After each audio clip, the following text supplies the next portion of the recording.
sei que a editora Teosófica de Brasília vem reeditando vários livros da teosofia. Então, me parece que a editora Pensamento abriu mão de vários livros dela da teosofia e a editora Teosófica de Brasília está relançando. Esse eu não sei se foi relançado por lá. O Jamil falou que tem várias que estão relançando porque virou agora, né? Não tem mais o domínio em relação a isso, né? E por falar em ocultismo, né? Queria citar esse também. O lado oculto das coisas que tem relação com a teosofia. Esse é o lado oculto das coisas, que praticamente é a continuação desse aqui, tá? Esse aqui tem um capítulo sobre espíritos da natureza, sabe? Eu gosto muito desse livro também, fala de atmosferas, um complementa o outro. Seria legal ter os dois. Para mim, os melhores livros do Leadbeater são esses dois. E aí, antes da gente, já que a gente está falando de teosofia, né, e isso envolve a Blavatsky, e aí a gente tem um lance que talvez tenha sido difundido de uma forma totalmente pública, o que não era público antes, a questão desses mestres ascensionados. Né? A Blavatsky foi a primeira a falar nisso, Rafael. Agora, há rumores de que a Blavatsky, pouco antes da morte, já no leito de morte, teria dito que ela se arrependia de ter revelado a presença dos mestres ascensionados, porque, na opinião dela, viraria uma neo-religião. Cara, é só olhar a quantidade de grupos hoje que gosta de mestre da Fraternidade Branca, é o cara que gostava do São Pedro e agora gosta do Kutume, do El Moria, né?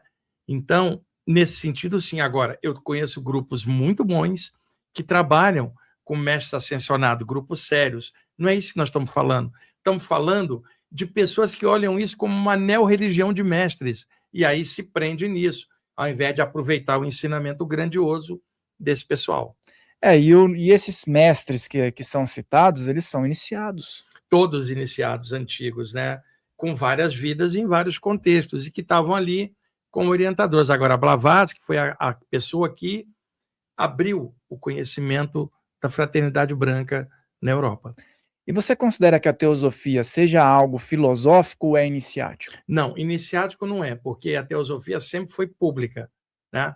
Agora, dentro da sociedade teosófica, durante algum tempo, surgiu a Ordem da Estrela do Oriente, quando surge o Krishnamurti e o Leadbeater e Annie Besant queriam colocar ele como salvador do mundo e criaram algo que a Blavatsky não criou, uma sociedade hermética dentro da sociedade teosófica, a Ordem da Estrela do Oriente, até que o Krishnamurti renega o papel, desmancha aquilo e diz que era viajada na maionese, se afasta da teosofia e vai fazer o grande trabalho dele como filósofo. Quem quiser conhecer um pouquinho dessa história, tem um livro da Pupul Jayakar, que é uma indiana, contando a história da Ordem da Estrela do Oriente, o Leadbeater, Annie Besant e a saída do Krishnamurti. E tem um livro da editora Pensamento chamado Os Anos do Despertar, da Mary Lutens, que ela conta parte também dessa história. Eu gosto de deixar referência bibliográfica. Eu vou em muitos podcasts. Às vezes você encontra comentários, os mais inúteis, de pessoas que não pesquisaram, fica no achismo. Eu gosto de dar informação para deixar as coisas no devido lugar. Ninguém precisa concordar. O que eu estou falando é de história. É só a pessoa pesquisar, vai achar a mesma informação. E esse ponto do Krishnamurti é um divisor de águas, porque justamente ele entra nessa figura que você falou, né? O esperado, o avatar da nova era. Né? Todas as áreas, os budistas estão esperando o novo Maitreya, os hindus estão esperando o Kalki, que seria o 10º avatar de Vishnu, os judeus estão esperando o Messias, o cristão está esperando a segunda vinda de Jesus. Cara, o tempo inteiro, na nossa imaturidade, a gente terceiriza responsabilidade de salvação para um ser de fora. Não há salvação porque você não está condenado a nada, a não ser a sua própria ignorância. O que existe é evolução. Seres maiores funcionam como professores, orientando os alunos, mas não vão entrar no aluno para fazer a prova para ele, senão o aluno não cresce se não for testado. E todos esses livros que a gente colocou, alguns têm exercícios práticos, alguns têm conduções, né? E na sua opinião, e eu vejo muitas pessoas comentando sobre isso, existem riscos em uma pessoa querer, através de livros e o que ela... Sim. fazer isso sozinho? Sozinho, ainda mais mediunidade. É diferente, Fael, quando é uma capacidade anímica, porque aí é o autodesenvolvimento do ser, que até o animal tem capacidades. Agora, a parte mediúnica, ela é influência do plano espiritual sobre você. Não dá para você fazer isso sozinho. Agora, é possível um bom médium responsável, depois de anos de prática em grupo, fazer um trabalho sozinho, porque ele está calçado por anos de prática. Um iniciante, não. E quando alguém encontrar uma prática, entenda, é só uma prática. O caráter dela é outra história. Desenvolvimento paranormal não é desenvolvimento espiritual, porque você pode ter um paranormal que faz o mal com a paranormalidade, ele não tem espiritualidade. O legal é, estuda a prática, mas estuda o fundamento, a teoria, soma e vê em que aquilo te melhora enquanto pessoa. Se não te melhorar, só para desenvolver um poder qualquer, não te melhora, só aumenta o teu ego. E a gente está falando de ego, né? E o que é qual o problema do ego nesse lance das iniciações, Poder, né? aumento do poder, se você não tiver equilibrado, poder sem sabedoria corrompe, isso é básico. Então, sabedoria equilibra o poder para alavancar progresso e evolução para todos. E a gente tem aqui mais alguns livros, inclusive tem um aqui que você falou que dá para o pessoal também acessar no site, né? Mas vamos falar. Esse aqui é o livro O Corpo Astral, é uma série de livros publicados na década de 20 e 30 do Arthur Powell. O que esse cara fazia? Ele era um teórico. Ele pegava coisas do Leadbeater, Gina Arajadaz e autores teosóficos, Seinert, Blavatsky, e condensava. Então ele fez uma série de livros.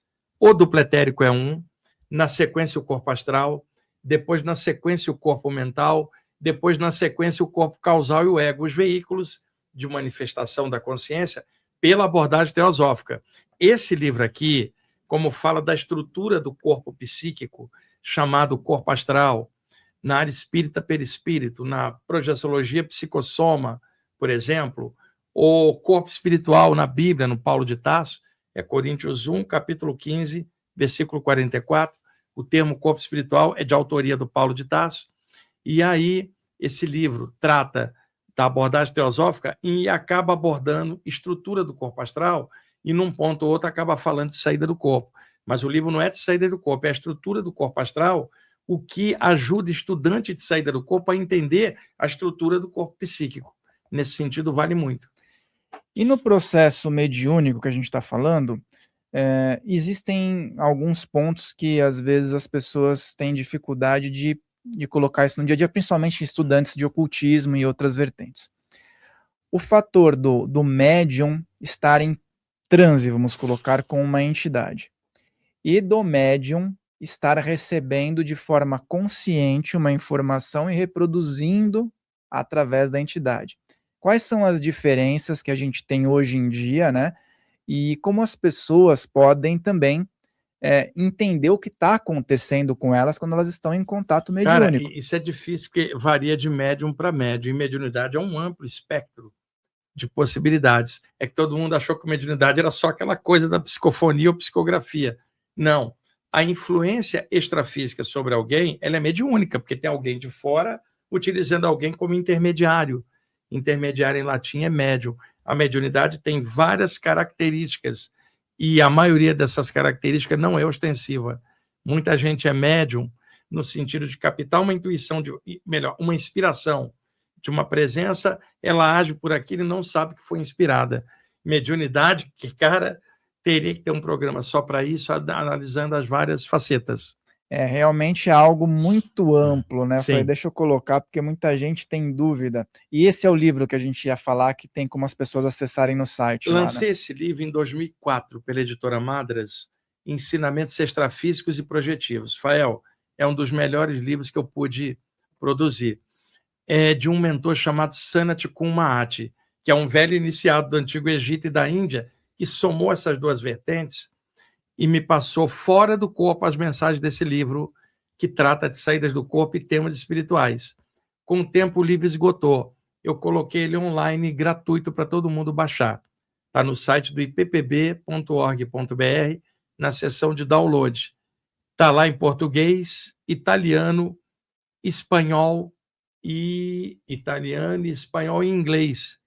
Em breve vai entrar em alemão e francês.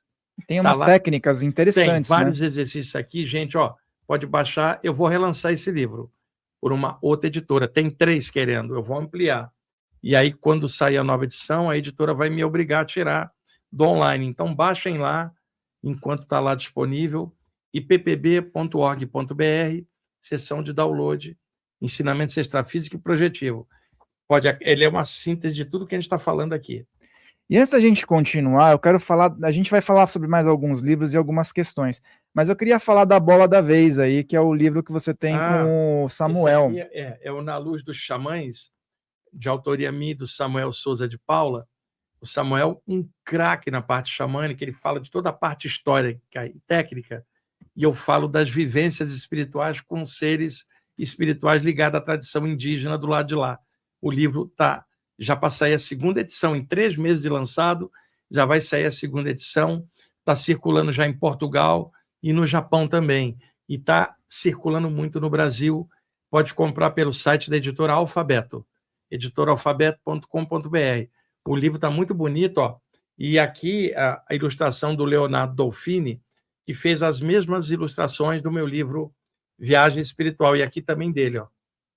O livro está muito bonito, cara. E eu vou falar para o pessoal o seguinte, ó. Deem preferência para a aquisição desse livro aqui. Ele deu várias sugestões, que são livros ótimos, mas esse daqui é um livro do momento, que eles estão aqui divulgando, né? Então, eu vou colocar em destaque aqui para vocês podem também ir procurar no site da editora, mas eu vou colocar em destaque aqui para vocês poderem adquirir, tá? É um livro excelente, é um livro que muitas pessoas estão, hoje em dia, buscando, né? E até mesmo o lançamento dele foi um sucesso, e eu vou também colocar aqui a recomendação para que você dê preferência, então, na aquisição desse livro, que é um livro do Wagner Borges e do nosso querido Samuel, que também é nosso anfitrião. Esse é o meu 16º livro, Rafael. É o 16, cara. Vamos ver se esse ano sai mais um. Já está com alguns no forno aí? Tem vários no forno. Sabe o que me atrapalha? As viagens, cara. Eu viajo muito. E aí tira o meu lado de organização de autor, senão eu já tinha feito muito mais livros, cara. E é legal, eu sempre fui apaixonado por livro, né? E hoje é uma época em que muita gente não quer ler, quer só consumir conteúdo da internet. Cara, o livro na mão tem a energia das tuas mãos, dos teus olhos, é diferente. Agora, eu vou pegar algo virtual se eu não tiver o livro.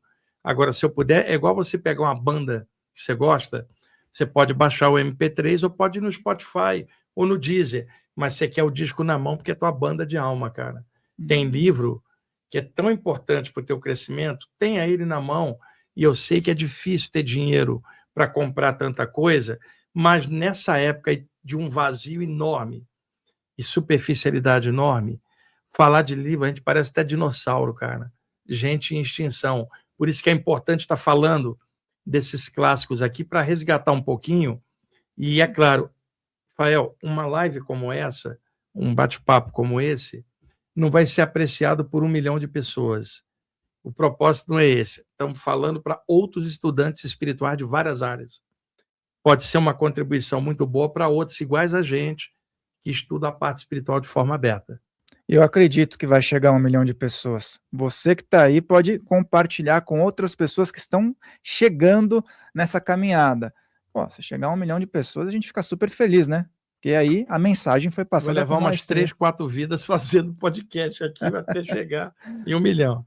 Vamos marcar essa meta, hein, pessoal? Um dia vai chegar a 1 milhão. Essa entrevista aqui, hein? Você faz parte disso. Olha, e a Gabi que está ali na produção hoje, cara, vai reencarnar mais vezes para fazer isso, viu? Vai, em todas as reencarnações ela vai estar contribuindo aqui com o grupo. Quem mandou fazer besteira lá atrás com o Fael? Agora tem que vir aqui, ó, acertar o karma fazendo o programa. Tem que ficar aqui trazendo boas mensagens para reequilibrar tudo isso, né? Mas é bom, é melhor estar aqui fazendo isso do que mais besteira, né? Que é o mais provável. Cara, ainda bem que a gente está tendo a parte espiritual na nossa vida para iluminar. Porque se deixar, cara, o ego da gente atropela a gente mesmo. É verdade, é verdade. Pelo menos um pouquinho a gente está aí conseguindo. Cara, seguir, isso aí é uma melhoria fantástica. A chance de estar encarnado na Terra, ainda ter acesso e gostar dessa parte espiritual é uma bênção. Muito bom. Esse daqui é uma tradução do Fernando Pessoa, né? A Luz sobre o Caminho, da Mabel Collins. Essa tradução é do Fernando Pessoa. A Mabel Collins também era da Sociedade Teosófica, depois se afastou. E é muito polêmica, porque dizem que ela foi afastada porque ela tinha dons mediúnicos que não eram tolerados na teosofia. Não sei se é verdadeiro isso, são rumores. Finalzinho do século XIX, ela publica esse livro, que foi traduzido depois, no século XX, pela editora Pensamento, como Luz no Caminho. A editora Adna relançou com a tradução mais correta, Luz sobre o Caminho. É uma série de preceitos de um estudante espiritual numa senda espiritual. O livro é inspirado, é um clássico também internacional. Ainda bem que a Adna reeditou com capa dura, papel especial. Agora eu vou contar coisas de bastidores. Dizem que ela, Mabel Collins, tinha muitas saídas do corpo. Por volta de 1912, 13, ela lançou um livro chamado, 1915, eu acho, um livro chamado O Despertar, onde ela narra as saídas do corpo dela em tempos astrais. Ficou um comentário de que tudo que está nesse livro aqui não foi dela, ela captou de um mentor espiritual, que dizem que é o Hilarion. Que dizem que o Hilarion pegou de uma fonte mais alta. Não sabemos. O que eu sei, o resultado final, que é o livro, é uma inspiração para estudantes espirituais. Tem sentido, porque ele é considerado um dos mestres ascensionados ali, Então, né, que são citados, né, e tem ligação com a teosofia. E o mais legal, o livro não tem essa pegada da Fraternidade Branca, ele é um livro em aberto. Em aberto. E o que é bem interessante também, todos esses estudos, ocultistas ou não, eles colocam algo fundamental, que é a conexão da mente do indivíduo para que dê vida a um processo alquímico, hermético, magístico, como queiram dizer. E em muitos deles existe também a prática da clarividência. Sim. E exercícios que também direcionam para que a pessoa possa ter uma percepção melhor. Só que existem paradigmas no caso da clarividência. A gente vai falar sobre uma obra relacionada a isso. Aliás, acho que tem duas aqui. Não. É que a gente citou clarividência no livro do Franz Bardon. Tá? Esse aqui que tem práticas de clarividência. Tem práticas de clarividência, clareaudiência. Também, né? E saídas do corpo também. Saídas do corpo. Só que, às vezes, as pessoas querem ir direto para essa prática da clarividência. Isso é um erro, cara. Fael, uma pessoa que tiver medo do invisível não deve abrir clarividência. Ela vai ver e vai correr. A maioria não tem responsabilidade. E outra, você não vai ver só coisa boa morando num planeta como a Terra, com a humanidade do jeito que é. Você vai ver coisa pesada.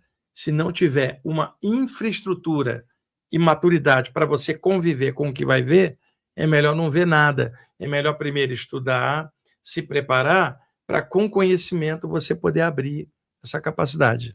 Essa capacidade é uma dúvida que muitas pessoas têm. Inclusive, já conversei com o Cabral sobre isso, com outras pessoas que são sérias, né? O Cabral é muito sério. E a capacidade da abertura da clarividência é um ponto. E a capacidade do controle, por exemplo, fechar no momento adequado. Trabalhar a clarividência quando ela for necessária. Você está num trabalho espiritual legal, você está dirigindo? Não.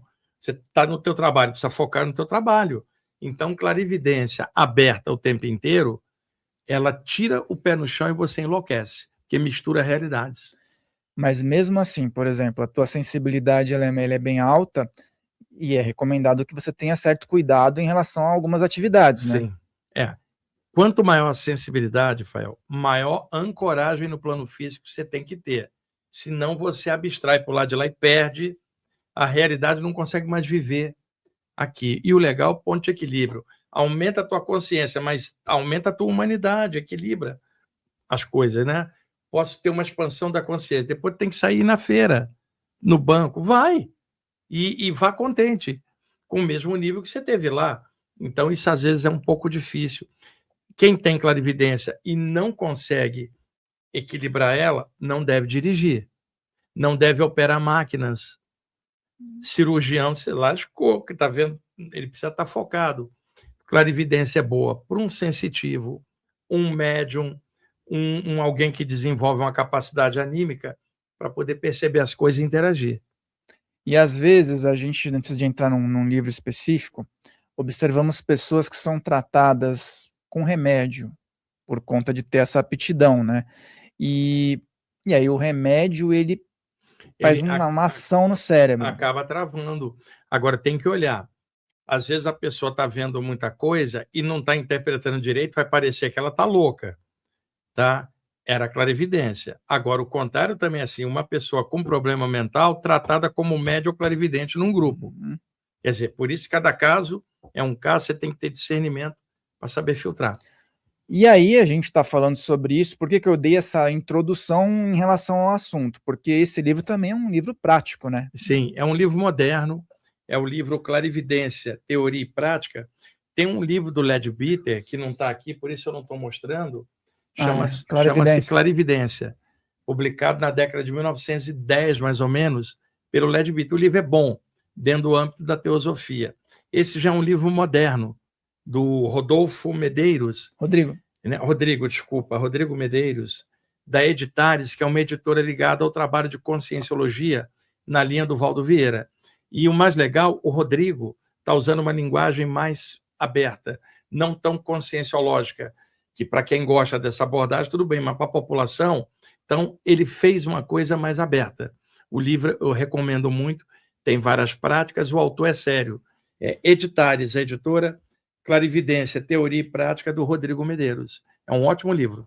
E esse livro aqui, que nem a gente falou do Leadbeater, eu ainda prefiro essa linguagem aqui, viu? É que a linguagem do Leadbeater é 100 anos, cara, e não tem prática, mas a descrição dele é legal. Esse aqui tem a parte prática, é mais moderna. O ideal seria ler os dois. O do Leadbeater, esse um complementa o outro. E na sociedade atual, vamos dizer assim, quais seriam, eu estou falando com consciência, quais seriam as vantagens na sociedade atual de pessoas espiritualizadas e conscientes de exercitarem essa capacidade? Cara, você está mexendo com vários planos ao mesmo tempo, não é só o físico. Então, se você tem a clarividência, você começa a enxergar o ser humano não só como matéria. Você vai ver campos energéticos, aura, chakras, repercussões psíquicas, presenças extrafísicas, e isso contribui no teu desenvolvimento. Então, você trabalhando direitinho, com a percepção aberta e equilibrada, ela te ajuda a atravessar esses parâmetros bioenergéticos e extrafísicos. Enquanto que você trabalhando sem ver, você vai ter que ir na base intuitiva. É igual você dirigir com os faróis acesos, enxergando o caminho, e dirigir com um farol quebrado e a outra luz mais ou menos. Então, a clarividência são os faróis acesos. Mas precisa ter um bom motorista para saber se guiar. Não basta só ver a pista. Você está dirigindo direito ao ver a pista? Isso daí é algo super... não é só o carro, qual é a maturidade do motorista com os faróis acesos. Para que ele vai direcionar isso, né? E tem motorista que acende o farol alto para cegar o motorista que vem ao contrário. Quer dizer, alguém pode desenvolver clarividência e usar para o mal, se não tiver equilíbrio. Para o mal, para ameaçar, né? E outra, para ver coisa dos outros e tentar chantagear, invadir privacidade alheia. Tudo isso gera efeito. Tudo que você fizer usando uma capacidade parapsíquica para fazer algo ruim, vai retornar para você na frente de outras formas. Eu não estou falando de ameaça, usar karma para ameaçar. Causa gera efeito, isso é uma lei da natureza. Tudo que você projetar, você vai encontrar o efeito à frente. É lei da natureza, não é uma coisa hindu, não é iniciática, é natureza. Igual a gravidade, a rotação da Terra. Causa gera efeito, é uma lei da natureza. E é bom você falar sobre isso, porque nesses livros aqui que a gente está falando, sempre tem essa citação da responsabilidade e do processo de interferência no livre-arbítrio alheio e tudo mais. Isso não é brincadeira mística, é tudo coisa muito séria para quem quer crescer. Que às vezes as pessoas fazem o seguinte, vou começar a mexer com energia, vou começar a fazer uma magia, vou começar a fazer não sei o quê. Só para ver o que vai dar. Isso aí tem consequência. E um outro tema que é também polêmico às vezes e mal interpretado é essa questão dessa energia, né? Que tem Esse aqui é um livro publicado na Índia em 1917 pelo Sir John Woodruff, que era um lord inglês, na época que a Índia era colônia britânica. A rainha manda ele para tomar conta de um distrito que tinha uma ferrovia importante. Ele se apaixona pela filosofia yogi, começa a se vestir igual aos yogis e ele aprende sânscrito, era um erudito. Ele então pega uma obra do século XVI chamado Sat Chakra Nirupana, do Swami Purnananda, traduz partes e lança este livro com o título em inglês The Serpent Power, A Serpente do Poder. Essa aqui é uma edição castelhana do editorial Kier, da Argentina. Tem muito material do editorial Kier, saiu com o nome de El Poder Serpentino. E o John Woodruff usava um pseudônimo, Arthur Avalon. Agora, curiosidade, Fael, essa edição em castelhano é melhor do que a inglesa, porque ela vem junto um outro material, ó, Sat Chakra Nirupana, mas vem Paduka Pankaka, que é o chamado escabelo, como era chamado na época. 2 livros em um só, na edição inglesa é um. Então, eu recomendo muito essa edição argentina, Ele Poder Serpentino, John Woodruff. Cara, um trabalho clássico dos chakras, da Kundalini, mas entenda, voltado para público yogi, principalmente. Muitas das expressões manteve o sânscrito. Para mim é uma mina de informação, mas para o leitor mais aberto não é tão interessante. Agora, para quem estuda chakras e Kundalini, esse livro aqui é espetacular. E você falou que não tem em português, né? Não saiu em português, ele só tem inglês, espanhol, pode ter outros idiomas que eu não conheço, mas em português, que eu saiba, nunca foi editado aqui. Esse livro você sempre fala sobre ele, já vi algumas lives. Você Sou fã desse livro. É um livro que me parece bem interessante. Esse aqui eu não li ainda, vou procurar ler também. Nós temos aqui o livro As Provas da Vida Após a Morte, do Martin Abel. Esse livro é de 1977. O Martin Abel era um pesquisador, se eu não me engano, americano. Pode ser que eu esteja errado, ele fosse inglês, mas acho que era americano. Nesse livro, ele viaja entrevistando várias pessoas sobre a questão da imortalidade da consciência. Porém, tem um entrevistado aqui que faz valer o livro inteiro. Surgiu, no início da década de 1960, o maior pesquisador inglês das saídas do corpo, Robert Krukol. Em 1961, lançou um livro grosso, O Estudo e a Prática da Projeção Astral, em inglês. Nunca saiu em português. Depois lançou várias obras, até desencarnar em 1983, com 80 e poucos anos. Ele viaja dos Estados Unidos para a Inglaterra e entrevista o Dr. Robert Krukol sobre as saídas do corpo. Então, tem um capítulo inteiro aqui de saídas do corpo que não aparece na literatura bibliográfica das saídas do corpo e que é um capítulo maravilhoso, entrevistando um dos maiores autores do tema. Por isso que ele está aqui hoje na relação. Alguns livros não estão no âmbito ocultista. Esse aqui é pouco conhecido. Quem está estudando saída do corpo, dá uma olhadinha nesse capítulo, conversando com o Dr. Robert Krukol.